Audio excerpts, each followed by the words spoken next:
वफाकी काबीना ने IPPs मुआहदे खत्म करने का आगाज कर दिया। बिजली सार्फिन पर IPPs की कैपेसिटी पेमेंट्स का बोझ खत्म करने के लिए इकदाम। बिजली सार्फिन को 60 अरब रुपए सालाना फायदा और फी यूनिट निर्ख में कमी हो गई। वजीर आजम शहबाज शरीफ ने काबीना इजलास से खिताब में कहा, पहले मरहले में 5 IPPs के साथ मुआहदे खत्म कर रहे हैं। पाकिस्तान के अवाम ने बेपनाह मुश्किलात का सामना किया।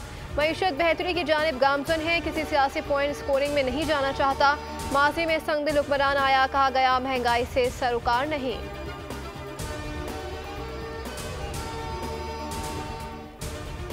पांच IPPs की बंदिश से बिजली 72 पैसे फी यूनिट सस्ती होगी। बिजली की खरीदो फरोख्त का नया सिस्टम ला रहे हैं। वजीर तमन्नाई अवैस लगारी की न्यूज़ कॉन्फ्रेंस का मुल्क में बिजली की कीमत 10 रुपए फी यूनिट कम होनी चाहिए।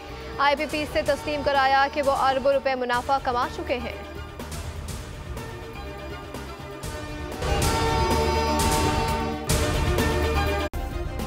सब्सक्राइब करें और बेल दबाएं ताकि कोई खबर रह न जाए।